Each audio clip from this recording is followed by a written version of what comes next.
It's 8 o'clock in the morning. Already had my joe. Oh. I got up at 6 a.m. before my freaking alarm. Made a coffee at 7 and I drove it in my face. Then I did 20 push-ups and put my shit in its place. Hey guys, how the frig is it going? It's half day friggin' Thursday. Today I gotta go to the doctor to basically, he wants to weigh me in and check things and stuff, so we're gonna go do that. And then I'm thinking I might want to go to Canadian Tire because I really want a kettlebell. Probably asking yourself, Adam, what the heck's a kettlebell? And why do you need a kettle? You have a Keurig and a coffee pot. Well, a kettlebell has nothing to do with making tea or coffee. A kettlebell is one of these. This is a kettlebell. Yeah, that's a kettlebell. Basically, it's for workouts. You can do kettlebell swings, you can do kettlebell presses. There's a whole high intense interval training workout with just one of those stupid things that will like make you melt the calories off your body. I have a lot of equipment already, but I don't have a kettlebell. So I kind of want to go pick up a kettlebell. Have I said kettlebell enough yet? Also, I found out why that K-cup of mine, the dollar store one, doesn't fit in my Keurig. It's because it's not intended to. The Keurig I have uses a different style of K-cup, so you gotta buy this special K-cup to make it work, which sucks. Turns out all the accessories I have for my old Keurig won't work with my new Keurig. Ain't that grand? Making sure they make those sales, eh? Yep. So we'll go to work, and then we'll come home. Well, no, we don't need to come home. We'll go to work, we'll go to Canadian Tire, pick up, or go to the doctor, sorry, because I gotta be there for 12:30. It's gonna be tight. And then go to Canadian Tire, pick up the kettlebell, probably do a strut around there, get some steps in, why not? And then, yeah, we'll come home, put in a workout, a kettlebell workout. So the video that's coming out today, which is Fitbit badges are fun. I mentioned that picture that the snake diet guy posted. He didn't really post it. He basically, where the heck did I put that? I'll post that picture right here. He literally went with this billboard around his neck, causing a ruckus. And this is what I'm talking about. Like the snake diet, yeah, it works. It's a great way to fast. He's got a system that works. It's actually my buddy's system, but he actually went mainstream with it and got a bunch of people to jump on board, where my buddy is literally doing it out of a doctor's office and doesn't recommend as aggressive fasting as this guy does, because let's face it, if you've never fasted before, you don't want to jump into the deep end. You want to kind of take it easy at first and, you know, let your body not adapt, but get used to the kind of torture that you're going to be throwing down its face. But like I said before, his methods for encouraging people to lose weight disgust me. You know, I will admit, I get upset when somebody asks me for tips, and then I give them the tips, and then they just turn around and start shoveling potato chips in their face and snacking 6 to 8 times a day, because they're basically wasting my time. It's like if a mechanic were to tell you on your car, listen, I fixed it, but if you don't get this part replaced in 2 months, your car's going to be broken again. It's just a temporary fix. Like, let's say you blew your fan belt and the mechanic didn't have any left, so he just took a pair of pantyhose and wrapped them around the pulleys, tied it up and said, listen, you can use it for a bit like this, but you got to get it replaced. Or, you know, you blow a tire and they put the donut on. You have 50 kilometers till that donut shits the bed, so make sure you get a new tire. Then you just insist on taking a trip out of town, have a blowout, and then you're calling your mechanic again. The mechanic's gonna be pissed because he told you what to do and you just didn't listen because you didn't care. Because, hey, you fixed the problem, it's good now. That's how I feel with weight loss. Like, I've had a lot of success. I'm still having success. I'm still having great gains, and I'm loving every moment of it. So when I offer my advice to someone and then they just turn around and decide you're an idiot and I'm just gonna continue doing what I'm doing, then they bitch me out saying my methods don't work because they tried it for 28 minutes. Well, I get sick and tired of that person and I just tell them, then do what you want to do and leave me the frig alone. Key thing that bugs me is when, and this actually happened with an acquaintance, I wouldn't call them a friend, but she asked me, can you give me some tips for weight loss? And I flat out told her, I said, okay, step 1, how many meals do you eat in a day? She said, well, I have breakfast and I have my 10 a.m. snack, and then I have my lunch at around 12:30, and then I have a snack at 2:30, and then dinner at 5, and then I have to eat before I go to bed because I can't go to sleep on an empty stomach. And I said, okay, so you're eating 6 times a day. And she's like, yeah. And I'm like, that's the problem. You can't do that. And then I explained the science behind it. Like, every time you put anything in your food hole, it spikes insulin. The moment insulin spikes, fat burn turns off. The last thing you want to do is spike the insulin and turn off fat burn if you have a lot of fat on your body, because you want to make your body utilize that fat for fuel. Because remember, fat is fuel. End of story. Your body has two fuel sources it can rely on to make itself run: the glucose from the carbohydrates and the fat. So when you're eating something and your insulin spikes, the fat gets right away pushed into your fat cells for later use. That's how the human body works. That's why we can go for long periods of time without food, because we're storing it on our cells, in fat cells basically. So if you eat every 3 hours, your body will never get into that state where it's going to use its reserves, so it's just going to keep stockpiling and stockpiling and stockpiling and stockpiling, to the point where you're just going to end up weighing a bunch and being a bubble. It's the way she goes. So I tell her this. So she tries the next day. Still snacking. Like, oh, I'll have a big breakfast then if I can't snack. Well, that's not exactly the point either. Like, with any diet, whether it be keto, paleo, vegan, and I don't like the term diet, let's use the term nutrition, because diet sounds so short term,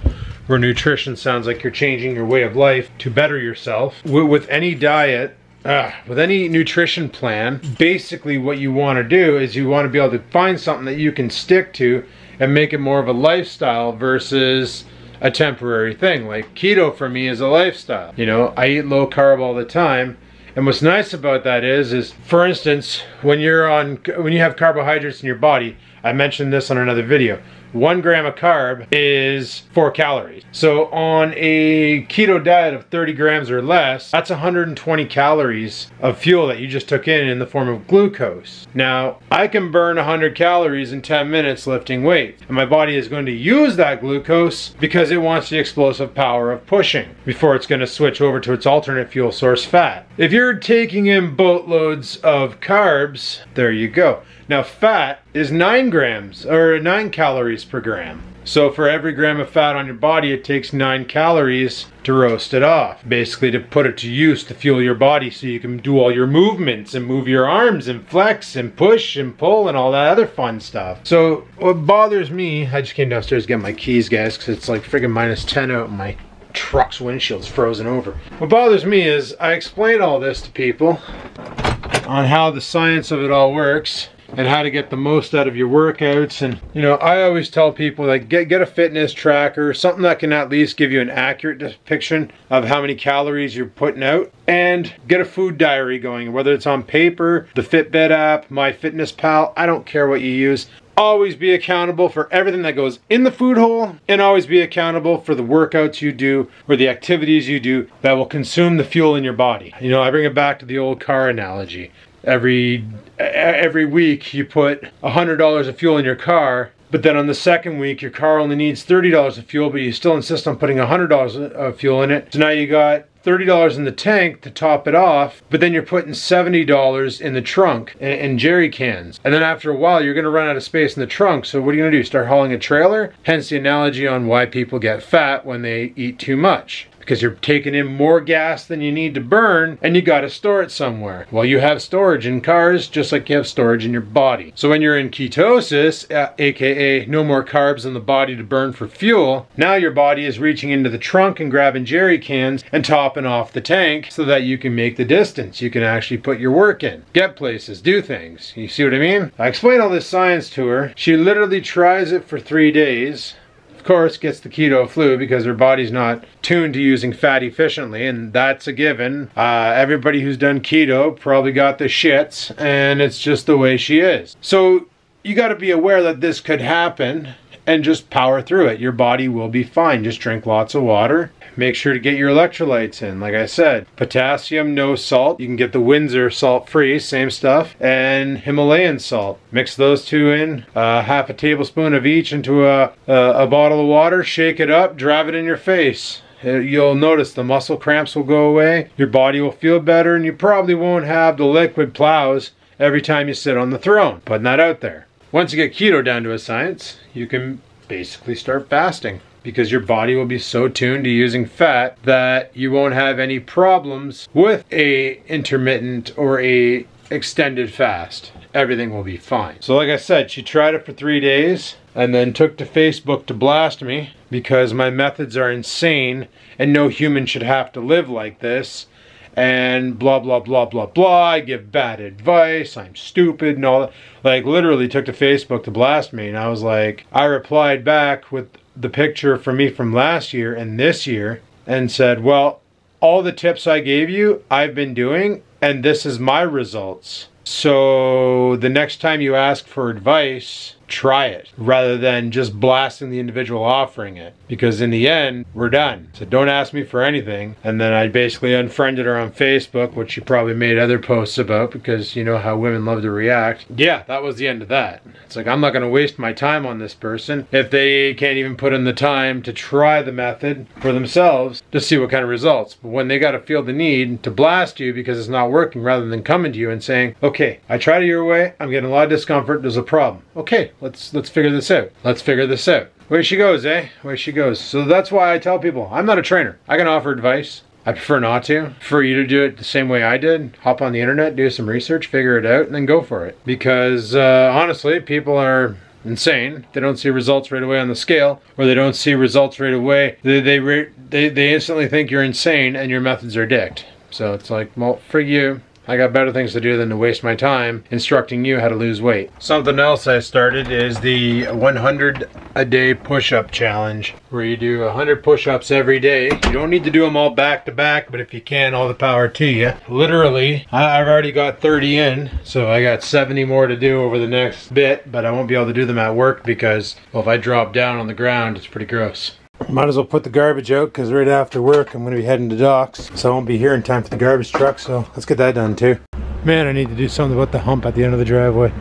Alright, let's get in the truck. We'll go put in our time and then go to the dock, explain how fasting my balls off changed my life, my wallet, and I got my phone. Let's go. Alrighty, down here, Canadian Tire. Let's go get stuff. Alright guys, just got out of Cambodian Tire there. Already went to the doctors, that's all said and done. They didn't have what I wanted. I wanted to get that reusable K-cup, but it turns out the one they have is the one I already have. So I gotta figure out how to disassemble that machine. Not a big deal. Anyway, let's go home. I got a kettlebell, 20 pounder. Should be more than enough. Freaking walked around the store carrying the damn thing, looking at other stuff, so. It is what it is, let's go home. Alright, I'm home, gonna let the dog out. So the garbage guy never came by. That's why I put the garbage out early this morning, was because I anticipated him coming by and picking up my garbage. But he never did. Dumb bitch. Oh well, I'm probably running behind. Which means, actually, I'm going up to the garage and putting out more garbage. So I got my kettlebell, 20 pounder. Take all the stupid stickers off of it. God, I hate stickers. So now I'll be able to do my kettlebell exercises. But guys, we just got back from the doctor. Well, we got back from Canadian Tire. We went to the doctor's office first. That was a good time. I walk in. He's like, so what are we doing today? Well, we're doing the annual checkup. And he's like, oh, right. He goes, right, take off your pants, take off your shirt, get down to your underwear, get on the scale. And I'm like, aren't you at least gonna buy me dinner first? You didn't get that joke. Anyway, weighed in on the precision scale at 213.8 pounds. And he looks at his file and goes, when you were in here in November, you were 273. I'm like, yeah? And he goes, you lost 60 pounds in 6 months.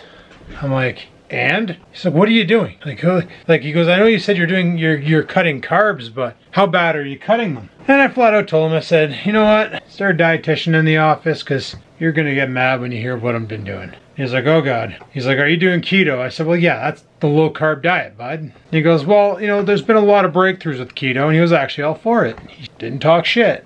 So then I told him basically what I've been doing is the low carb, high fat diet, which is keto, and that I use that there to basically become fat attuned. And then after that there, I said I started introducing intermittent fasting. And that's when things got kind of weird. He's like, what do you mean? You're just not eating? I said, well, no, I eat, but I only eat like 1 meal a day. And he's like, oh, that's not healthy. And I said, okay. What would you like to see? He goes, well, you should be at least eating 3 square meals a day, if not 6 small meals a day. And like I told you guys multiple times, every time you put food in your mouth, insulin spikes. Every time insulin spikes, fat burn stops. Every time insulin spikes, your body sends out insulin, obviously, right? Type 2 diabetes is when you become immune to your own insulin. Your body considers it a threat and attacks it. So is it really a good idea to be spiking your insulin 6 times a day when you're type 2 diabetic? That's basically what I told him. He's like, oh, I don't know about that. He goes, your insulin shouldn't spike all the time. And I'm like, seriously, bud, dietitian, you got one?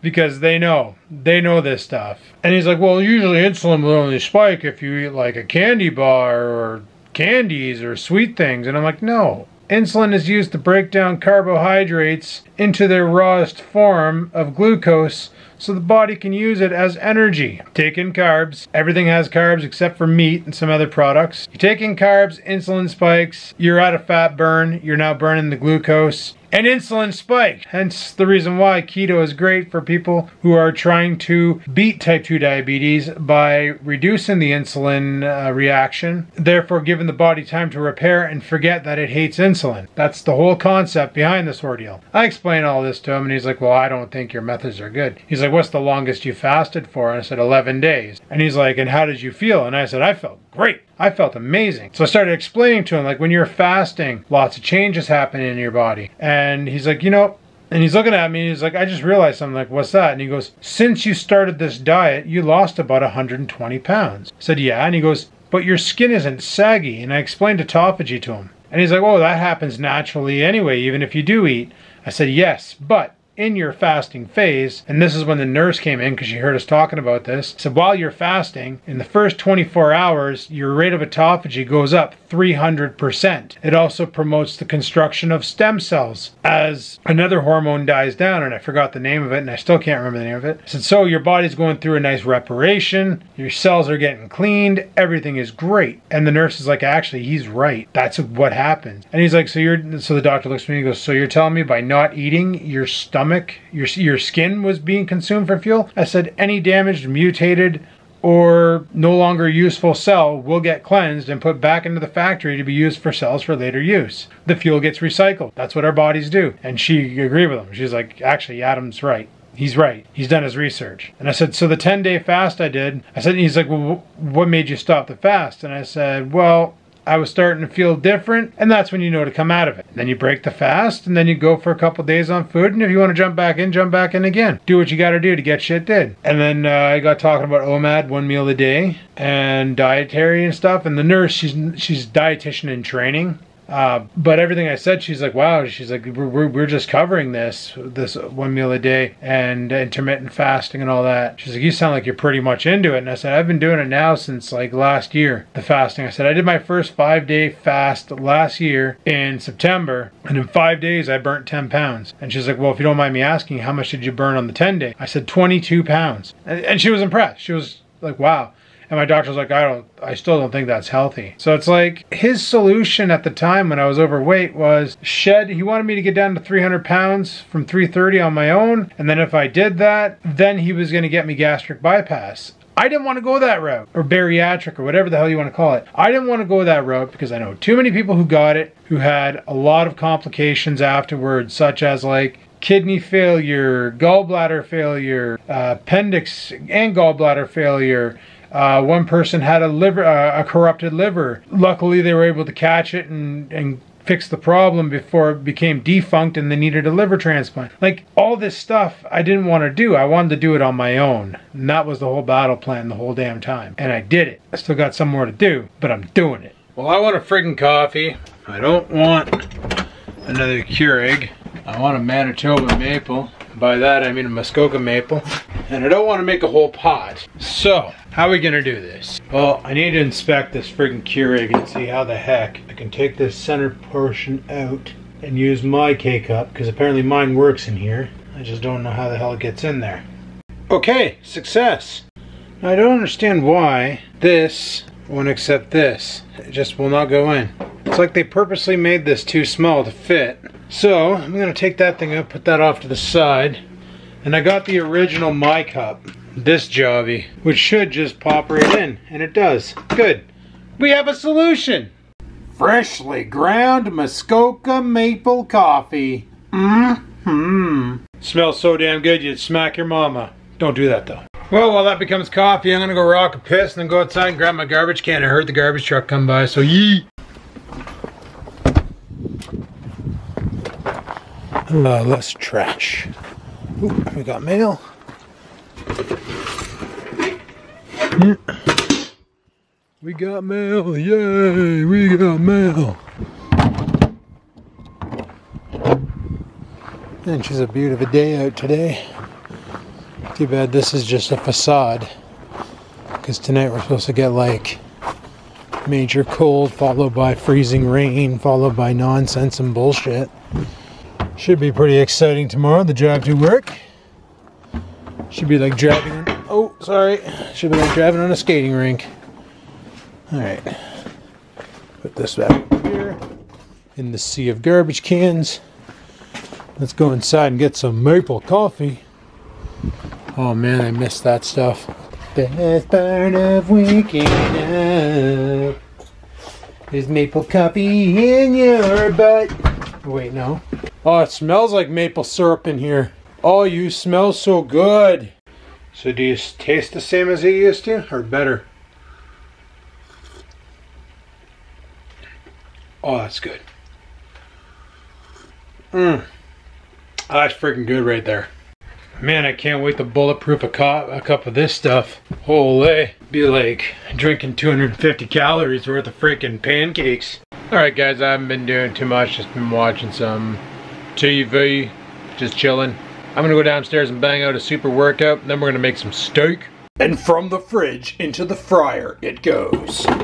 Alright now, baby, baby, alright now, gonna cut some broccoli. Here's the broccoli, I don't need to chop because it's already chopped. Kettlebell swings are the cat's meow. So basically I did lat pulls, I did seated rows, skipped bench press in favor for finishing off my push-ups. So we did our 100 for the day. And then proceeded to just try some hits. So at first I did hit on the bike. 10 minutes, 45 seconds go, 15 seconds no, 45 seconds go, 15 seconds no. And then when that was all said and done, I reset the hit counter, grabbed the kettlebell, and started doing kettlebell swings. Well, holy shit, does that ever get you. 45 seconds, I was throwing about 28. Now the thing is with kettlebell throws, when you watch the videos on them, it looks like they're physically moving their arms and they're just throwing it with their arm. You're actually throwing it with your crotch. I don't know if I can show this. I'm wearing my pajamas and they're my Guitar Hero ones and I'm a little embarrassed to show those again.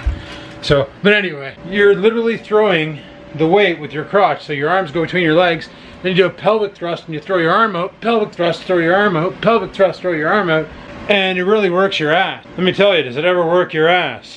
So, after I was done that, and the hit was over, I did squats with the kettlebell. Cradled against my chest and started doing some squats, and even though I was only adding 20 pounds to my overall weight, that hit even harder. Now with those kettlebell swings, basically on my meter, my Fitbit, the biggest display it shows is the time left in your cycle. So it's 45 seconds of go, 15 seconds of rest. The next thing it shows on top is your heart rate, beats per minute. And my heart rate after the first one, the first 45 seconds, was sitting at about $122. Then resting, it dropped back down to 116.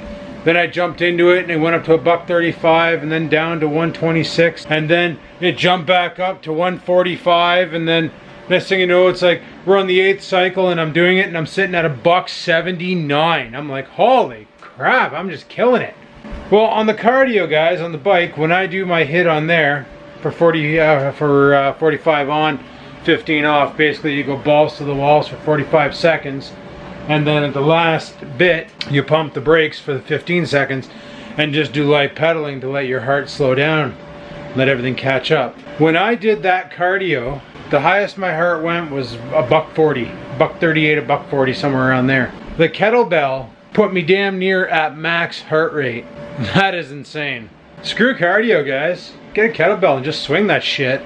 Can't believe last year I used to wear this shirt and it was actually tight on me. My gut would hang out the bottom like Philadelphia Collins from Trailer Park Boys. God, I miss that old codger.